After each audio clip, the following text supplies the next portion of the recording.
viewers, welcome to the Core Issue International, and today I'm going to discuss about the driving force which is responsible for the political chaos in Pakistan. What is this driving force, and how the military, the emerging power, especially the hegemonized power of the Pakistan, is now facing the challenges from the literate youth, because after the emergence of the populist in the country, there is a change in the thinking pattern of youth in Pakistan, especially after emergence of the populist leader like Imran Khan. Actually, the Pakistan was under severe grab and severe threat of security when we see the Pakistan from its historical point of view or historical perspective.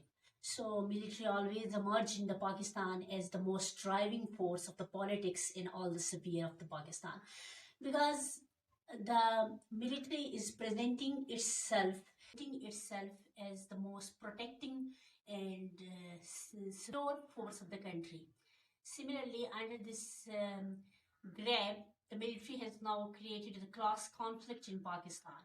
And really, this class conflict is emerging as the most dangerous force for the social contract, especially in Pakistan. The history of the Pakistan, we know that when the Pakistan came into being, then the Pakistan was really under the serious threat of its territorial distribution, especially from Indian side, and Pakistan under the complete fear of the Indian dominance on this left out area of 7 lakh mile.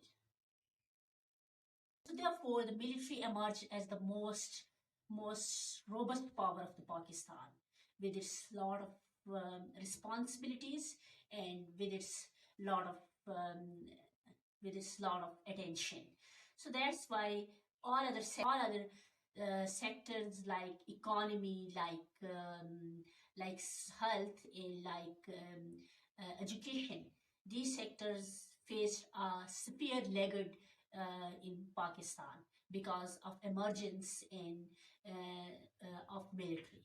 So that's why the condition becomes more and more worsened when in 1954 the first democratic constitutional assembly was dissolved by the military rule and military threat. That was really a smudge on the face of the civilian government in Pakistan, that the civilian government was very fragile at that time, that civilian government has nothing to do and remains stolid for a lot of the time.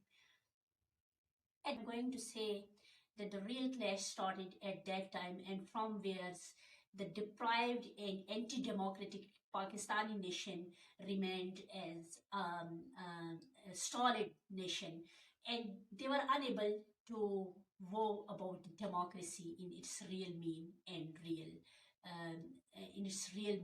real context. From where, when I'm going to analyze and I'm going to build a critical analysis with a lot of the military emergence in the world and the democratic revolution against this military emergence. So I'm going to first take it the case of the Chinese Revolution.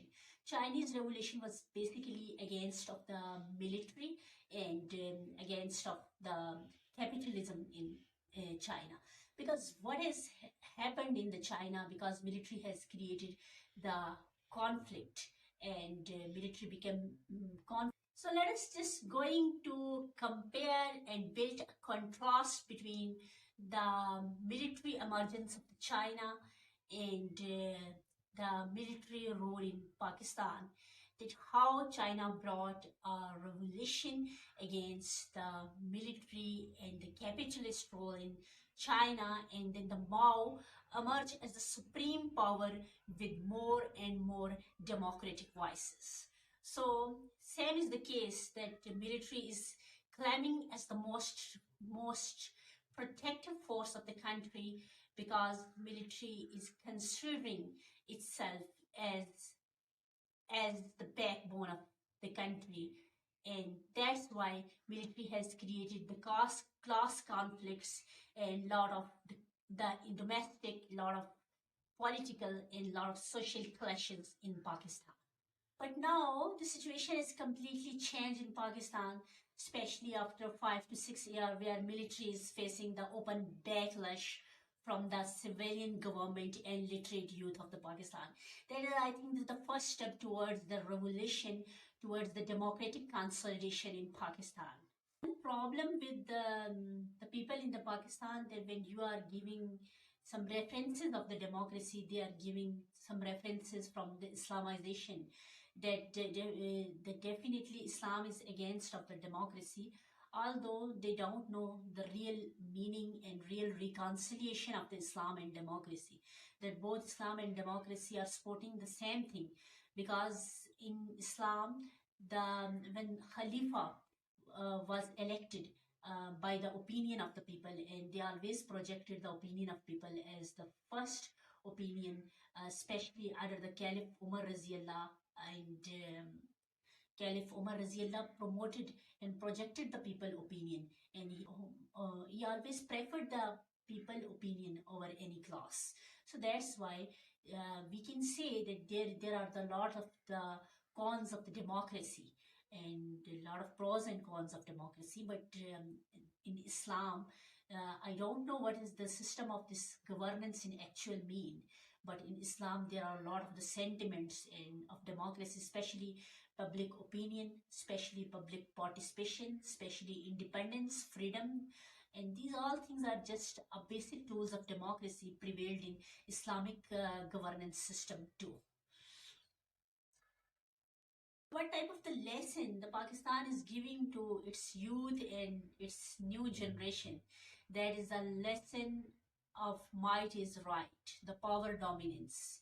So it is really the futile to be the educated bachelor in Pakistan, where the power dominance is the slogan, and where you have to face a lot of struggle and strive just to get a minute job after graduation, and where there is a strong and hegemonic class conflict.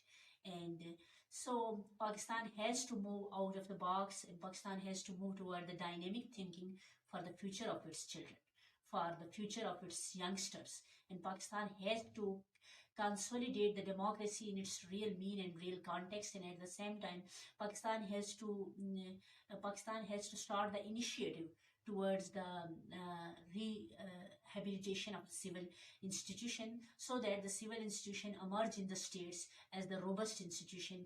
And civil institution includes the rights of all the people and all the class of the country, including military too.